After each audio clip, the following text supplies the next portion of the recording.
Welcome guys, ये होने वाला है हमारा टॉपिक नंबर 5। इसमें हम बात करने वाले हैं जो हमारे डेली लाइफ में केमिकल रिएक्शंस होती हैं, जैसे कि कोरोजन और रेंसिडिटी के बारे में। अब कोरोजन क्या होता है?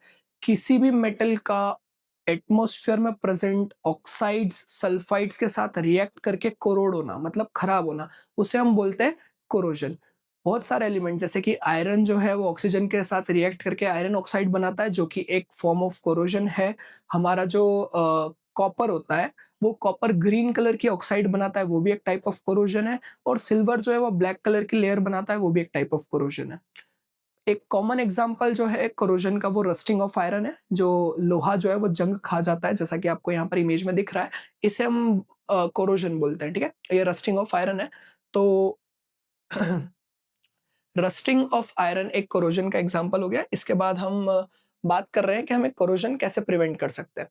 तो कोरोजन प्रिवेंट करने के लिए सबसे बेसिक चीज ये है कि अगर हम जो मेटल है जिसको हम कोरोजन से प्रिवेंट करना चाह रहे हैं, अगर हम उसका कांटेक्ट एटमॉस्फेरिक ऑक्साइड्स या सल्फाइड से बंद कर दें, तो वो कोरोजन प्रिवेंट हो जाएगा। अब उसके अलग अलग मेथड्स क्या है? एक मेथड है कि हम उस मेटल सरफेस को पेंट कर सकते हैं। मेटल सरफेस को पेंट कर देंगे तो जो भी ऑक्साइड्स होंगी वो मेटल सरफेस के कांटेक्ट में नहीं आएगी, और कांटेक्ट में नहीं आएगी तो वो मेटल को कोरोड नहीं करेगी। दूसरी चीज है, ऑयल या ग्रीस अप्लाई कर सकते हैं। मतलब हम जब अगर मेटल सरफेस पे ऑयल और ग्रीसिंग कर देंगे, तो मेटल सरफेस फिर से एक ऑक्साइड और जो सल्फाइड्स है उनके कांटेक्ट में नहीं आएगी, और वो क्या है, वो प्रोटेक्ट हो जाएगी। पर ऑयलिंग और ग्रीसिंग जो है ये हमें रेगुलरली करनी पड़ती है, क्योंकि ऑयल और ग्रीस जो है वो रिमूव हो जाता है। तो अगर वो एक बार रिमूव हो जाएगा तो फिर हमारा मेटल कोरोड हो सकता है, इसलिए हमें वापस करना पड़ता है। एक और हम ये कर सकते हैं कि हम एक मेटल की जो सरफेस है जिसको हम कोरोड होने से बचाना चाहते हैं, उसको हम और ज्यादा रिएक्टिव एलिमेंट से पहले उसको कोट कर दें। इस प्रोसेस को हम गैल्वेनाइजेशन बोलते हैं।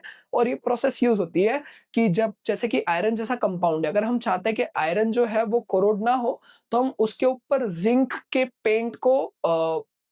को पेंट कर देते हैं। और जिंक जो है वो पहले रिएक्ट करके खुद कोरोड होके एक प्रोटेक्टिव लेयर बना लेता है, और वो प्रोटेक्टिव लेयर आयरन को प्रोटेक्ट करती है कोरोड होने से। अब आपने ऐसे बहुत सारे एग्जांपल्स देखे होंगे कि जो आयरन के ब्रिजेस वगैरह होते हैं, गेट्स वगैरह होते हैं, उनको या तो एक रेडिश ब्राउन कलर के पेंट से पेंट किया जाता है, या फिर एक सिल्वर कलर के पेंट से पेंट किया जाता है, जो कि दोनों एक form of prevention of corrosion है। यहाँ पर आपको दिख रहा है ये आदमी जो है, ये इस ब्रिज को पेंट करने की कोशिश कर रहा है, और यहाँ पर एक और आदमी है जो गेट को पेंट करने की कोशिश कर रहा है, ठीक है, ताकि इनकी रस्टिंग बच सके। इसके बाद नेक्स्ट चीज हमारी आती है रेंसिडिटी। रेंसिडिटी क्या होती है? आप लोगों ने देखा होगा कि जो ऑयली फूड होता है, वो अगर खुले में पड़ा रहे तो खराब हो जाता है। उस ऑयली फूड का ऑक्सीडाइज होना या ऑक्सीजन का उस ऑयली फूड के साथ रिएक्ट करना रेंसिडिटी होती है, जो उस खाने को खराब कर देती है। तो हमें खाने को बचाने के लिए हमारे पास बहुत सारे तरीके होते हैं। पहले हम एक छोटा सा एग्जांपल देखते हैं कि जो पोटैटो चिप्स है, अगर इनको हम खुले में रख देंगे तो ये जो है खराब हो जाएगी, स्टेल हो जाएगी। और बहुत सारी दूसरी चीजें भी खराब होती है, जैसे बटर खराब हो जाता है अगर उसको एटमॉस्फेयर में रखा जाए। कोई भी ऑयली चीज है उसको अगर हमने एटमॉस्फेयर में रखा तो वो भी खराब हो जाती है। इसके प्रिवेंशन की मेथड्स पढ़ते हैं अपन, ठीक है?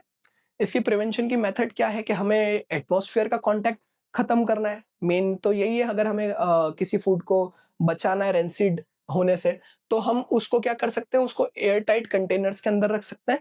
एयर टाइट कंटेनर्स के अंदर रखना और रेफ्रिजरेट करना, रेफ्रिजरेट भी, क्योंकि जब हम रेफ्रिजरेट करते हैं किसी भी फूड आइटम को, तो हम उसका एटमॉस्फेरिक कांटेक्ट खत्म कर रहे होते हैं। तो वो भी एक ही सेम चीज है, ये भी प्रोटेक्ट करता है। हाँ, और रेफ्रिजरेशन में क्योंकि टेम्परेचर भी ज़्यादा लो रहता है, तो वो और ज़्यादा ऐड करता है चीज़ों को प्रोटेक्ट करने में। दूसरा है एंटीऑक्सीडेंट्स ऐड करना। एंटीऑक्सीडेंट्स ऐसे कंपाउंड होते हैं जो उस ऑयल को ऑक्सीडाइज होने से बचाते हैं। तो जब वो ऑयल ऑक्सीडाइज नहीं होगा तो कंपाउंड जो हमारा फूड आइटम है वो खराब भी नहीं होगा। वैक्यूम पैकिंग करना या फिर नाइट्रोजन गैस में पैकिंग करना। आपने देखा होगा जितने भी चिप्स और कुरकुरे आप लोग खाते हैं, वो सारे एक एयर फिल्ड पैकेट में पैक होते हैं। उसके अंदर जो एयर होती है वो नाइट्रोजन होती है, क्योंकि हमारा एटमॉस्फेयर ऑलरेडी 70% नाइट्रोजन से बना हुआ है, और उनके अंदर भी नाइट्रोजन इसीलिए भरी जाती है क्योंकि नाइट्रोजन एक ऐसी गैस है जो इजीली रिएक्ट नहीं करती है। तो वहाँ पर नाइट्रोजन रहेगी तो ऑक्सीजन उसकी जगह नहीं ले पाएगी, और नाइट्रोजन क्योंकि उस फूड आइटम के साथ रिएक्ट नहीं करती है, तो फूड आइटम क्या रहता है, ज़्यादा समय तक सेफ रहता है।